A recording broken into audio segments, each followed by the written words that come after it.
कनकपुर के चौराहे के पास गली में ही मुन्नन दर्जी की दुकान थी।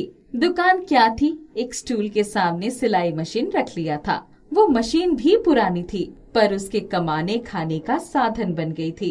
एक दिन उसी मोहल्ले में रहने वाले, इस जैकेट की मरम्मत कर देगा क्या? जी साहब, कर तो दूंगा, पर पैसे थोड़े ज्यादा लगेंगे। कितने पैसे लगेंगे? करीब 100 रुपए लग जाएंगे। इतने ज्यादा? साहब, खोलना भी तो होगा, उसमें बहुत मेहनत लगती है। रहने दे, तू ही अकेले थोड़ी है, बहुत से दर्जी हैं। देख लो साहब, अगर कोई 150 से कम कर दे तो ठीक है। सुधीर बाबू कुड़कुड़ाते हुए चले आए। आधे घंटे बाद वापस आए। चल भाई, तू ही बना दे, ले लेना 100 रुपए। बाबूजी, गलत पैसे नहीं मांगता, वरना इतने दिनों से इसी स्टॉल पर बैठकर मरम्मत नहीं कर रहा होता। रोज पुलिस का डर बना रहता है, सो अलग मेरी भी अपनी एक दुकान होती। अच्छा लो, कल तक दे देना। जी बाबूजी, कल इसी वक्त ले जाइएगा। मुन्नन ने उनकी जैकेट पलटकर सिलाई के लिए खोलनी शुरू कर दिया। पॉकेट पर नजर पड़ते ही वो चौंक गया। इसमें क्या रखा है? पॉकेट देखा तो उसमें सोने की एक चेन रखी हुई थी। चलो कोई बात नहीं, कल जब सुधीर बाबू आएंगे तब उन्हें लौटा दूंगा। सुधीर बाबू भूल गए होंगे इसमें रखकर।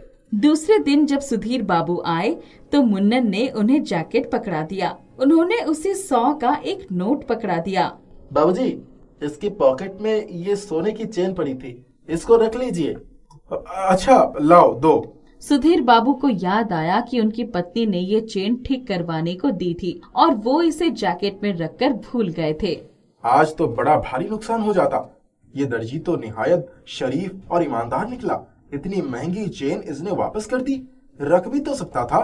वो घर आए तो अपनी पत्नी जानकी से, जानकी, तुम्हारी चेन तो आज बच ही गई। देखो, ये चेन जैकेट में ही रखकर भूल गया था। जैकेट दर्जी को देकर आया था, उसने आज ये चेन लौटा दिया।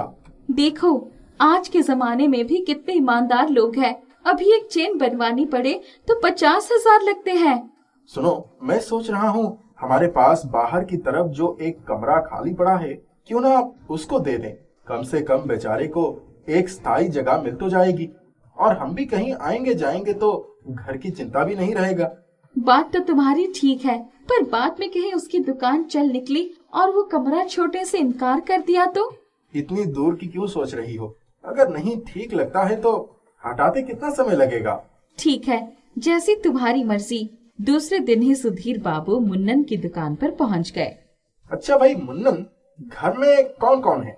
बाबूजी, सिर्फ मैं और मेरी पत्नी। शादी को 8 साल हो गए हैं, कोई संतान नहीं है। कल तुम कह रहे थे ना कि ज्यादा पैसे मांगता तो अपनी भी दुकान होती। मेरे पास बाहर की तरफ एक कमरा है।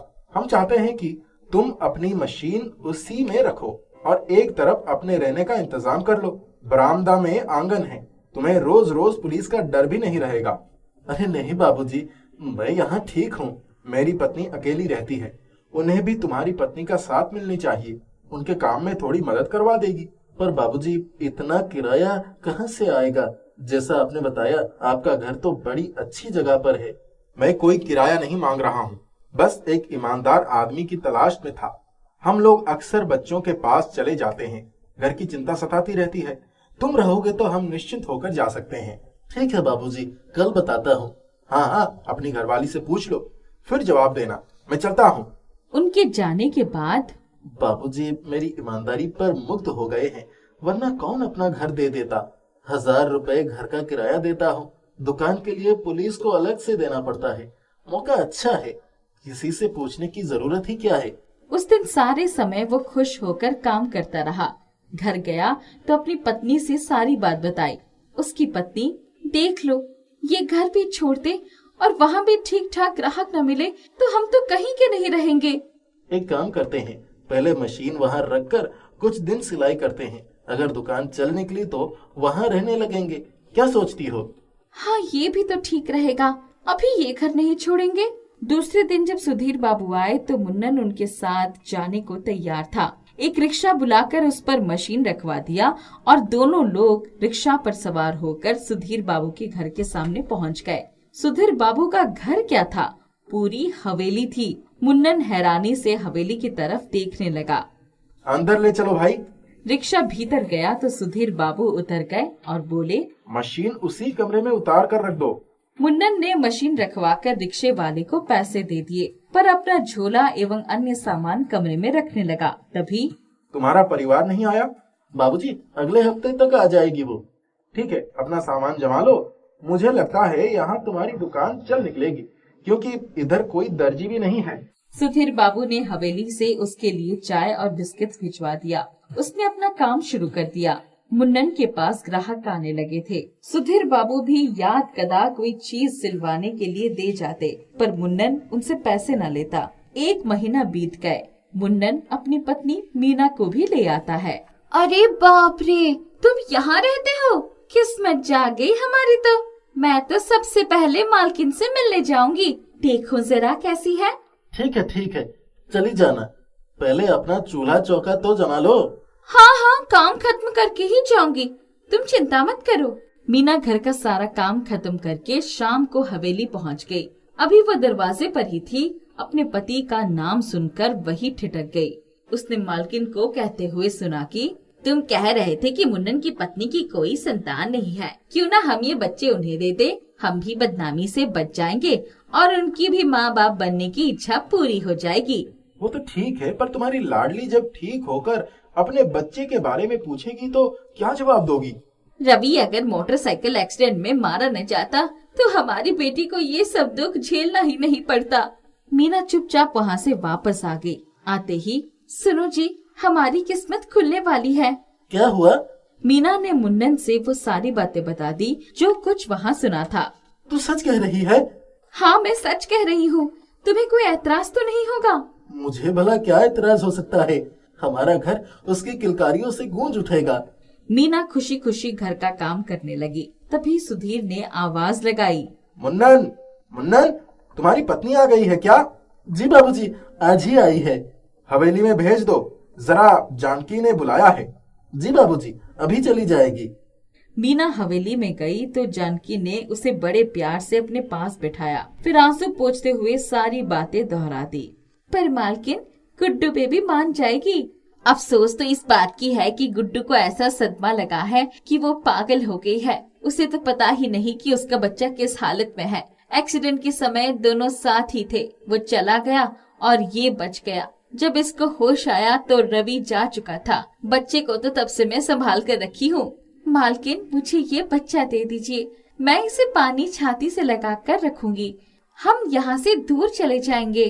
तुम लोग जहाँ जाना चाहते हो जाओ। हम हर महीने तुम्हें 10,000 रुपए भेज दिया करेंगे। मेरे कलेजा का टुकड़ा है ये बच्चा, बस किसी को इसके बारे में पता नहीं चलना चाहिए। गरीब मुन्ना दर्जी का किस्मत खुल गई थी।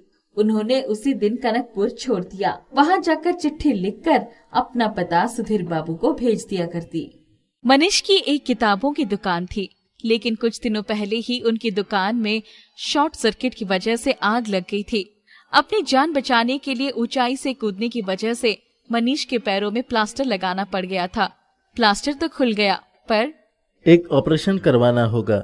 डॉक्टर साहब, कितना खर्चा आएगा? कम से कम 30,000 तो लगेगा ही। ठीक है, सोचकर बताऊंगा। ऑपरेशन कराने के लिए पैसे कहाँ थे? अभी भी उसके पैरों में दर्द रहता था, जिसकी वजह से उसे बैसाखी के सहारे चलना पड़ता था।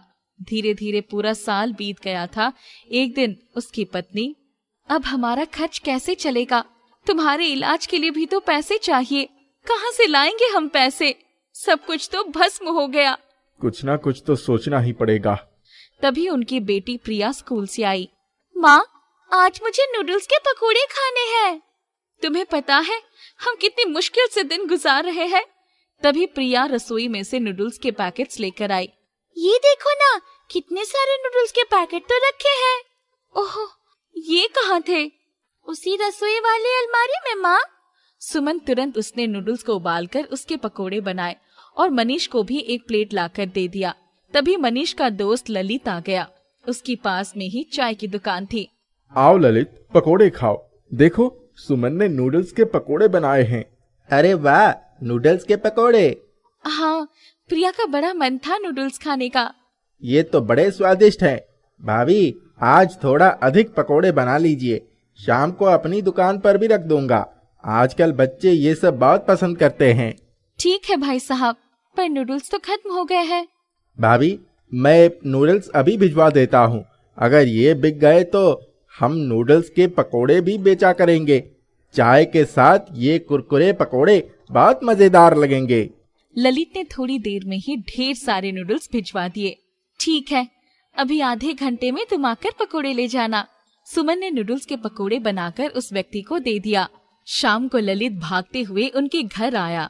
अरे यार मनीष, नूडल्स के पकोड़े तो तुरंत ही खत्म हो गए। ये नूडल्स लेकर आया हूँ, क्या भाभी थोड़े और पकोड़े बना देंगी? हाँ हाँ, क्यों नहीं। सुमन, देखो ललित क्या कह रहा है। क्या हुआ? सुमन को ललित ने सारी बात बताई। ये तो बड़ी अच्छी बात है जी, मैं अभी बना देती हूँ। सुमन ने तुरंत पकोड़े बनाकर ललित को पकड़ा दिए। रात को 9 बजे ललित बड़ी खुशी खुशी मनीष को 2000 रुपए देते हुए, मेरे भाई, मुझे रोज नूडल्स के पकोड़े मिल जाए तो मेरा भी धंधा थोड़ा चल निकलेगा और तेरी भी कुछ आमदनी हो जाएगी। सुमन और मनीष को ललित का ये प्रस्ताव बहुत पसंद आया। 2000 रुपए देखकर तो सुमन का उत्साह और भी बढ़ गया। घर की जैसी हालत थी, उसमें 2000 की रोज की आमदनी बहुत मायने रखती थी। इलाज कराने में सारी बचत खत्म हो गई थी। मैं पकोड़े बनाकर 4 बजे ही तैयार कर दूंगी, बस आप किसी को भेज देना। ठीक है भाभी, आप बुरा ना मानो तो ये कुछ एडवांस पैसे रख लीजिए, धीरे धीरे चुका दीजिएगा। ठीक है, शाम को आप किसी को भेज दीजिएगा। सुमन ने घर का सारा काम खत्म किया। इन दिनों मनीष का भी काम काफी बढ़ गया था। जब अचानक इंसान का शरीर मजबूर हो जाए तो अनायास ही क्रोध और चिड़चिड़ापन बढ़ जाता है। इतने दिनों से घर पर बैठे बैठे वो काफी चिड़चिड़ा भी हो गया था। तुम खाना खा लो तो मैं पकोड़े की तैयारी करूं। रोज हमारी इसी तरह आमदनी होती रही तो हम जल्द ही अमीर बन जाएंगे। तुम्हारे लिए कितना काम बढ़ जाएगा। मैं ठीक होता तो तुम आराम से घर में आराम करती ना। ऐसा क्यों सोचते हो? आखिर इतने दिनों तक तो तुम्हारी कमाई से ही घर का खर्चा चलता रहा ना। फिर जब तुम ठीक हो जाओगे तब मैं ऐश करूंगी। सुमन ने फटाफट खाने का काम समेटा और तुरंत बाजार से नूडल्स के पैकेट्स और तेल लेकर आई। आते ही पकोड़े की तैयारी शुरू कर दी। 4 बजे ललित की दुकान से लड़का आया और पकोड़े ले गया। आधे घंटे बाद ही ललित आ गया। अरे भाई मनीष, कमाल हो गया लगता है। सब घर से पेट धोकर आ रहे हैं। सारे पकोड़े तो खत्म हो गए। भाभी, कुछ पकोड़े और बना देंगी क्या? हाँ हाँ, अभी बनाती हूँ, आप बैठ जाइए थोड़ी देर। ललित को पकोड़े देकर जब वो मनीष के पास बैठी तो, सुमन, मैं सोच रहा हूँ जब नूडल्स के पकोड़े लोगों को इतने पसंद आ रहे हैं तो क्यों ना हम खुद ही इन पकोड़ों की दुकान खोल लें। सोच तो मैं भी यही रही थी, पर तुम्हारे दोस्त को बुरा नहीं लगेगा? बुरा तो लगता है, पर हमें अपना पेट भरना है तो हम भी तो कुछ ना कुछ करेंगे ही ना। हमारे पास तो जीविकापार्जन का कोई साधन भी नहीं है। मैं आज ही उससे बात करता हूँ। तुम देख लो, मैं तो बना दूंगी, बल्कि पकोड़े के साथ चटनी भी बना दूंगी। जब तक मेरे पैर ठीक नहीं होते हैं मैं यहीं घर के बाहर एक तख्त पर बैठकर सब बेच डालूंगा। रात में जब ललित आया तो बड़ा खुश था। उसने मनीष को पैसे थमा दिए। यार, भाभी के हाथों में तो जादू है। ग्राहक उंगलियां चाट चाट कर पकोड़े साफ कर रहे हैं। मैं चाहता हूँ तू खुद ही अपनी एक दुकान खोल ले। मुझसे जो मदद हो सकती है मैं करने को तैयार हूँ। ललित, तुम्हारा ये एहसान मैं कभी नहीं भूल सकता। हमारे पास अपना घर चलाने का कोई उपाय नहीं सूझ रहा था। तुम हमारे जीवन में देवदूत बनकर आ गए मेरे भाई। चल चल, ज्यादा जज्बाती मत हो। जब तेरी स्थिति सुधर जाएगी तो पैसे लौटा देना बस। ललित के जाने के बाद उन दोनों ने दूसरे दिन पकोड़े बनाने के लिए सारा इंतजाम कर लिया और सुबह ही एक तख्त पर रखकर उस पर नूडल्स के पकोड़े बेचना शुरू कर दिया। नूडल्स के पकोड़े 1 महीने में इतने फेमस हो गया कि उन्हें अपनी दुकान पर आदमी रखना पड़ा। सुमन, क्यों ना हम एक बड़ी दुकान खरीद लें? हम इस जगह से कहीं नहीं जाएंगे। खरीदना है तो घर खरीदेंगे। ये घर ही पूरा दुकान में बदलवा देंगे। एक बार बड़ी मुश्किल से ग्राहक बने हैं, कहीं दूसरी जगह जाने पर ग्राहक बनाना बहुत मुश्किल होगा। हाँ, ये बात तो सही है। धीरे धीरे उनका धंधा चल निकला। उन्होंने पास में ही एक घर खरीदा और घर वाली जमीन में ही दुकान बढ़वा लिया। 1 साल हो गए थे। एक दिन, सुनो, कल चलकर डॉक्टर से मिलते हैं। कब तक बैसाखी के सहारे चलोगे? ऑपरेशन करवा लो, अब तो पैसे भी हैं अपने पास। लेकिन 1 हफ्ते तक दुकान किसके सहारे छोड़ेंगे? प्रिया के सहारे छोड़ेंगे, वो छोटी थोड़ी रह गई है। 1 हफ्ते बाद ही मनीष का ऑपरेशन हुआ। प्रिया ने अपनी निगरानी में नूडल्स के पकोड़े बेचे। जिस दिन मनीष को हॉस्पिटल से आना था, प्रिया खूब सारे नूडल्स के पकोड़े लेकर हॉस्पिटल गई। वहाँ उसने डॉक्टर्स को भी पकोड़े खिलाए। डॉक्टर को तो नूडल्स के पकोड़े इतने पसंद आए कि भाई मनीष, तुम जाओ, मगर मेरे लिए ये पकोड़े बीच बीच में भेजते रहना। 3 महीने बाद मनीष अब बिल्कुल ठीक हो गया था। एक दिन डॉक्टर साहब का फोन आया कि हेलो मनीष, आज शाम मेरे घर में पार्टी है। मैं चाहता हूँ कि तुम्हारे नूडल्स के पकोड़े मैं अपने दोस्तों को भी खिलाऊं। तुम्हारा क्या विचार है? डॉक्टर साहब, मेरे लिए तो ये बड़े सौभाग्य की बात होगी। मैं पकोड़े लेकर आ जाऊंगा। दूसरे दिन शाम को मनीष पकोड़े लेकर गया। सब नूडल्स के पकोड़े खाकर बड़े ही खुश थे। दूसरी सुबह डॉक्टर साहब का फोन आया। मनीष, आज से मेरे अस्पताल की कैंटीन में तुम्हारे नूडल्स के पकोड़े का एक काउंटर होना चाहिए। एडवांस कितना चाहिए बता दो। ओह डॉक्टर साहब, आपकी बहुत कृपा है, मैं सब इंतजाम कर लूंगा। उसी दिन मनीष ललित के पास जाकर, ललित, मुझे अस्पताल की कैंटीन का ठेका मिला है। मैं अकेला सारा काम नहीं संभाल सकता हूँ। मेरे धंधे में भागीदारी करना चाहते हो? नेकी और पूछ पूछ, मेरी चाय की दुकान संभालने के लिए तो लड़के हैं। दोनों ने मिलकर अस्पताल की कैंटीन में नूडल्स के पकोड़े का काउंटर खोल लिया। सुमन घर की दुकान संभालने लगी।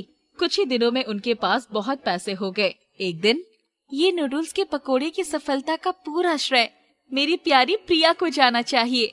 हाँ, और साथ में ललित को भी। हाँ, पर जिसने पकोड़े बनाए उसको सबसे ज्यादा जाना चाहिए। अब उनकी जिंदगी में कोई तकलीफ नहीं थी। नेपाल से सटे बिहार का एक गांव था, औरा। यहीं पर हरिश्चंद्र अपने 2 बेटे गुड्डू और सुजीत के साथ रहते थे। पहले हरिश्चंद्र का फर्नीचर का कारोबार था, लेकिन कारोबार डूब जाने के कारण गांव पर ही खेती करने लगे थे। उनका जीवन बहुत ही कष्टमय बीत रहा था। दोनों बेटे पढ़ाई छोड़ चुके थे। पिताजी, मैं अब पढ़ाई नहीं करूंगा। मुझे एक टेम्पो दिलवा दीजिए, मैं टेम्पो चलाऊंगा। बेटा, मैं अभी जिंदा हूँ, पढ़ लिख कर तू कुछ बन जा। नहीं पिताजी, मैं सोच लिया हूँ, अब मैं टेम्पो ही चलाऊंगा। कुछ जमीन बेचकर एक टेम्पो ला दो, मुझे टेम्पो ही चलाना है। हरिश्चंद्र के लाख समझाने के बावजूद गुड्डू जमीन बेचकर एक सेकेंड हैंड पुराना टेम्पो ले लेता है। सुजीत अपने पिताजी के साथ खेत पर ही काम करने लगता है। बेटे और हरिश्चंद्र के द्वारा जी तोड़ मेहनत के बाद भी उनके हालत नहीं सुधरे। एक दिन खेत में, पिताजी, क्यों ना इस बार करेला की खेती किया जाए? मैं भी यही सोच रहा था बेटा। मुझे भी चीनी की बीमारी होने के कारण डॉक्टर ने करेला खाने की सलाह दी है। हरिश्चंद्र अपने खेत में करेला लगा देता है। सुजीत उसकी खूब सेवा करता है। जल्द ही उसमें फूल आ जाता है। जब करेला थोड़ा बड़ा होने लगता है, तभी घमासान बारिश शुरू हो जाती है, जो लगातार 1 सप्ताह होती रहती है। नेपाल द्वारा डैम से पानी छोड़े जाने से पूरा क्षेत्र बाढ़ से जलमग्न हो जाता है। घनघोर बारिश और बिजली गिरने की आवाज से पूरा इलाका थर्रा जाता है। एक बिजली एक करेले पर भी गिरती है। देखते ही देखते वो करेला बहुत बड़ा हो जाता है। उधर नेपाल से लगातार पानी आने और घनघोर बारिश से सारा गांव डूब जाता है। तब लोग उस विशाल करेले में सीढ़ी से घुसकर जान बचाते हैं। कुछ दिन पानी निकलने पर, हरिश्चंद्र जी, आपके इस जादुई करेले ने पूरे गांव को बचा लिया। हाँ, ये बात तो है कि आज अगर सुजीत ने जादुई करेला नहीं लगाया होता तो हम सब इस तरह बात नहीं कर रहे होते। भाई, मेरी तरफ से सभी लोगों की जान बचाने के लिए सुजीत को 25,000 रुपए दिया जाता है। मुखिया जी को देखा देखी सभी लोग सुजीत को कुछ न कुछ देते हैं। उससे सुजीत एक पुरानी मिनी बस गांव से शहर लोगों को पहुंचाने के लिए खरीद कर लाता है। साइंटिस्ट बताते हैं कि आकाशीय विद्युत आकर्षण के इफेक्ट से करेला इतना बड़ा हो गया। कई लोगों को उस करेले का रस पीने से पुराने रोग ठीक होने लगते हैं। हरिश्चंद्र जादुई करेले के पास एक मंदिर बनवा देता है। मंदिर में लोगों का तांता लगा रहता है। भाई साका, अगर ये करेला अपन लोगों के पास आ जाए तो हम उसे अमेरिका को बेचकर खूब पैसे कमा सकते हैं। भाई राका, विचार तो तुम्हारे उत्तम है, लेकिन इतना बड़ा करेला चोरी कैसे होगा? अरे ऐसा करते हैं कि आज रात इसमें घुसकर इसके बीज को चुरा लेंगे और अपने खेत में उसको बो देंगे। वाह दोस्त, क्या आइडिया दिया है। आज रात चाकू छुरी लेकर चलना होगा, करेले को काट कर उसमें से बीज निकालना होगा। रात में राका और साका दोनों मिलकर जादुई करेले के बीज की चोरी करने जाते हैं। जैसे ही करेले को काटने के लिए चाकू लगाते हैं, दोनों को इतना जोर से करंट का झटका लगता है कि सीधा मंदिर के पास जाकर गिरते हैं। उनके हाथों को लकवा मार देता है। दोनों 21 दिनों तक मंदिर की सीढ़ी धोते हैं, तब जाकर उनका हाथ ठीक हो जाता है। हरिश्चंद्र भाई, बाढ़ के कारण पूरे गांव का फसल बर्बाद हो चुका है। इस आपात से उभरने में पता नहीं हमें कितना वक्त लगेगा। क्यों ना हम जादुई करेले से मदद मांग कर देखें? बहुत ही पते की बात की है मुखिया जी आपने। आइए चलते हैं जादुई करेले के पास। है जादुई करेला, तुमसे गांव के लोगों की हालत छिपे नहीं है। कम से कम 1 महीना दाल, चावल, नमक, चीनी, सब्जी, दूध इत्यादि का पैकेट भी उपलब्ध करवा दीजिए। हरिश्चंद्र, इधर आओ, देखो जादुई करेला से पैकेट निकल रहे हैं। अरे वाह, जो जो सामान हमें चाहिए था वो सारे आवश्यक सामान इसमें मौजूद हैं। पिताजी, गांव के सारे लोग इधर ही आ रहे हैं। मंदिर के पास पहले से ही बहुत भीड़ है, क्या करें? बेटा, ऐसा करो कि सारे बुजुर्ग, बच्चे और महिलाओं को एक तरफ कर दो और नौजवानों को एक तरफ। कुछ नौजवानों को पैकेट वितरण करने के लिए ले आओ। बेटा, अपनी बस और टेम्पो को भी ले आओ। जो लाचार हैं यहाँ नहीं आ सकते, उनके घर पर पैकेट पहुँचा दो। देखिए भाइयों एवं बहनों, जैसा कि आप जानते हैं कि हमारे गांव के पास जादुई करेला है और इसके रहते कोई भी आपदा हम पर नहीं आ सकती। हमारे पास पर्याप्त सामग्री है, इसीलिए आप लोगों से अनुरोध है कि कृपया लाइन में लगकर अपनी बारी आने का इंतजार करें और अपने पैकेट ले ले। बुजुर्ग और लाचारों को यहाँ आने की जरूरत नहीं। उनके घर पर पैकेट हमारे सदस्य बस और टेम्पो से पहुँचा देंगे। जादुई करेला के द्वारा लगभग 6 महीने राहत सामग्री दी जाती है। इस तरह लोग आलसी और निकम्मे हो जाते हैं। इस बार बारिश नहीं होने से सूखे जैसी स्थिति होती है। इस समय का हल ढूंढने के लिए मुखिया जी हरिश्चंद्र को बुलाते हैं। हरिश्चंद्र भाई, हमारे गांव के लिए तथा अगल बगल के गांव के लोग हमारे जादुई करेले से लगातार 6 महीने से सामग्री ले रहे हैं। हाँ मुखिया जी, ये बात तो सही है, लेकिन इस तरह तो लोग निकम्मे हो जाएंगे। वही मैं भी सोच रहा हूँ कि क्या किया जाए। इस बार बारिश का लक्षण भी ठीक नहीं, सूखे का असर है। क्यों ना हम जादुई करेले से पानी की मांग करें और लोगों को नहर खुदाई में लगवा दें, ताकि लोग काम भी कर सकें और मुफ्त के खाने की आदत भी खत्म हो जाए। बहुत ही अच्छा उपाय बताए हैं आपने। चलिए आज ही जादुई करेले से निवेदन करते हैं। हे जादुई करेला, जब जब हमारे गांव पर मुसीबत आई है, आपने हमारा साथ दिया। अब इस सूखे में हमें पानी की जरूरत है। तभी जादुई करेले से एक बहुत बड़ा नल निकलता है। मेरे प्यारे गांव वासियों, हम लोगों की तकलीफ को देखते हुए जादुई करेले ने हमें पानी प्रदान कर दिया है। अब आप सब नहर की खुदाई करके छोटे छोटे नालियों द्वारा अपने खेतों में पानी ले जा सकते हैं। गांव के लोग नहर नालियां बनाने में लग जाते हैं, लेकिन सूखी मिट्टी होने के कारण लोगों को बहुत मुश्किलों का सामना करना पड़ता है। हरिश्चंद्र जादुई करेले से रिक्वेस्ट कर 3 दिन विशाल करेले से ही गांव तथा उसके आसपास पानी का फुहार करवा देता है ताकि लोगों को गड्ढा करने में आसानी हो। इस तरह औरा गांव में जब जब संकट आता है, जादुई करेला से वो टल जाता है। इस गांव के लोग बहुत सुख और शांति से जीवन व्यतीत करते हैं। बहुत पुरानी बात है, चंपापुर में सखाराम नाम का आदमी अपनी पत्नी शकुंतला के साथ रहता था। सखाराम एक डांडा हलवाई की मिठाई की दुकान में मिठाई बनाने का काम करता था। उसका सेठ बड़ा कंजूस था। वो सखाराम से बहुत काम करवाता था, लेकिन वेतन कम देता था। वो दुकान सखाराम के घर के करीब थी, इसलिए वो मजबूरी में वहां काम कर रहा था। दिवाली के पहले और दिवाली के दिन तक सखाराम ने जी तोड़ मेहनत की और बहुत सारी मिठाइयाँ अपने सेठ के लिए बनाई। सेठ जी, मैंने 3 गुना काम किया है। मेरी मेहनत के हिसाब से मेरा वेतन दे दीजिए। सेठ ने कम तनख्वाह दी तो सखाराम का दिल टूट गया। सेठ जी, आपके धंधे के लिए मैंने अपने सुख और नींद को कुर्बान कर दिया। अपने घर दिवाली नहीं मनाई। मेरी तबीयत खराब थी, फिर भी मैंने काम किया है और आपने मुझे मेरा सही मेहनताना भी नहीं दिया। देखो सखाराम, तुमने मेहनत की लेकिन काम ज्यादा नहीं किया।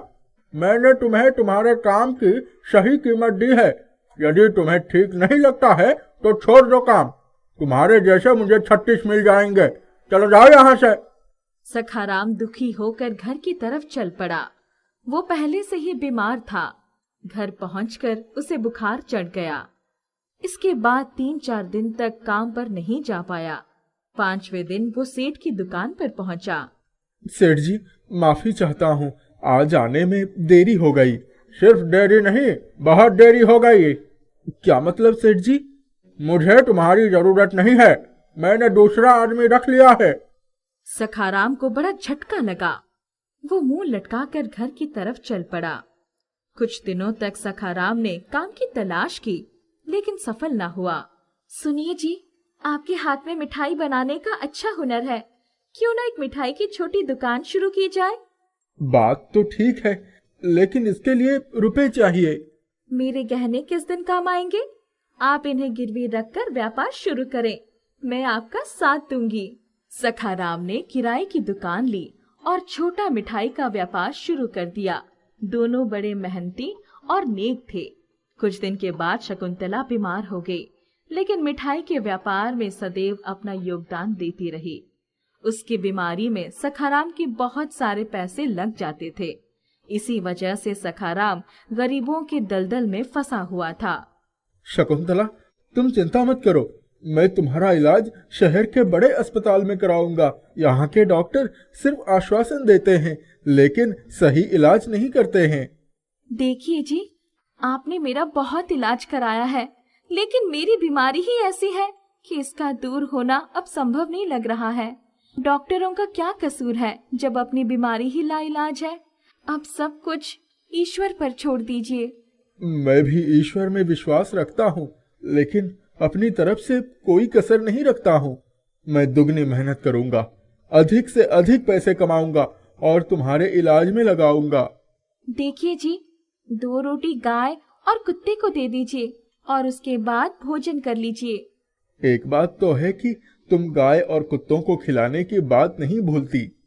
बेचारे बेजुबान जानवर हैं, ये सब हमसे ही जुड़े हैं ना। भगवान हमारे द्वारा ही इन्हें भी भोजन दिला देते हैं। सखाराम गाय को रोटी खिलाने लगा और उससे बातें भी करने लगा। गौ माता, कुछ ऐसा चमत्कार करो, मेरा भी उद्धार करो। सुनिए जी, आज बाजार की मलाई कम पड़ गई है। अपने गाय के दूध की मलाई बनाकर उस मलाई के साथ मिला देंगे। कल से आपको मेले के कारण अधिक मिठाई बेचनी है, कम नहीं पड़नी चाहिए। सखाराम ने जब मलाई बनाने के लिए गैया का दूध दुहा तो चौंक गया। गाय ने 2 गुना दूध दिया था। उसने 3/4 दूध की मलाई निकाल ली। अरे, ये मलाई तो बहुत ज्यादा और बड़ी चमकदार दिख रही है। आपने इसमें कुछ मिलावट तो नहीं कर दी है? शकुंतला, तुम तो जानती हो कि मैंने कभी मिलावट का काम नहीं किया है। ग्राहकों के साथ धोखाधड़ी करके पाप का भागी नहीं बनना चाहूंगा। 2 पैसा कम कमाऊंगा, लेकिन गलत काम नहीं करूंगा। ये तो मैं जानती हूँ, लेकिन मुझे भी बड़ा आश्चर्य हुआ। ऐसा कभी नहीं हुआ। चलो मलाई की मदद से मिठाइयाँ बना लेते हैं। जब शकुंतला और सखाराम मिठाइयाँ बनाने लगे तो उनके आश्चर्य का ठिकाना न रहा। वे मिठाई बनाते बनाते थक गए, लेकिन मलाई खत्म होने का नाम ही नहीं ले रही थी। उन्होंने बहुत सारी मिठाइयाँ बनाई। बची हुई सारी मलाई को संभाल कर रख दिया। ये मलाई है या जादू? हमने इतनी मिठाई बनाई, फिर भी खत्म होने का नाम ही नहीं लिया। मैं भी बहुत हैरान हूँ, उससे ज्यादा खुश हूँ। इस मलाई ने तो हमारी बड़ी भलाई कर दी। सखाराम की मिठाइयों का व्यापार बढ़िया चलने लगा। मलाई की कृपा से अच्छी कमाई होने लगी। शकुंतला का इलाज होने लगा और उसे आराम भी होने लगा। सखाराम की दुनिया रंगीन हो गई। उसकी दुकान में शुद्ध और स्वादिष्ट मिठाइयों के कारण ग्राहक अपने आप चले आते थे। एक दिन पुलिस वाले सखाराम की दुकान में आ गए। सखाराम, तुम्हारी मिलावटी मिठाई खाकर कुछ लोग बीमार हो गए। इंस्पेक्टर साहब, आप ये क्या कह रहे हैं? मेरी दुकान पर शुद्ध मिठाइयाँ ही बनती है। हमने कभी कोई मिलावट नहीं की है। आप मेरी हर मिठाई को चेक कर सकते हैं। आप मेरे किसी भी ग्राहक से पूछ सकते हैं। हवलदार, मिठाइयों के सैंपल्स ले लो और जांच के लिए भिजवा दो। इंस्पेक्टर साहब, मैं वर्षों से सखाराम की दुकान की मिठाई खा रहा हूँ। आज भी खाई है, अभी लेकर भी जा रहा हूँ। इनके जैसे मिठाई की शुद्धता पूरे क्षेत्र में नहीं मिलेगी। किसी ने आपको शायद झूठ बोला है। इंस्पेक्टर साहब, ये सही कह रहे हैं। आप शिकायतकर्ता की सही जांच करवाइए। दूध का दूध, पानी का पानी हो जाएगा। इतने में एक गोलू नाम का आदमी दौड़ा हुआ आया। इंस्पेक्टर साहब, ये पास वाले मिठाई वाले डंडा हलवाई की सारी करतूत है। उन्हीं ने पैसे देकर दूसरे आदमी के जरिए झूठा शिकायत लिखवाई है। सखाराम की मिठाई खाकर भला कोई बीमार हो सकता है? कहीं कोई बीमार नहीं हुआ है। डांडा हलवाई ने सखाराम को फंसाने के लिए ये सब कुछ किया है। इंस्पेक्टर ने पता लगाया तो सच्चाई सामने आ गई। पुलिस वालों ने डांडा हलवाई की ही दुकान पर छापा मार दिया और बहुत सारी मिलावटी मिठाई जब्त हो गई। डांडा हलवाई के हाथों में हथकड़ी लग गई। उनके करनी का फल उनके सामने आ गया। इसलिए कहते हैं, बुरे काम का बुरा अंजाम होता है, नेक काम करने वाले का ही ऊंचा नाम होता है।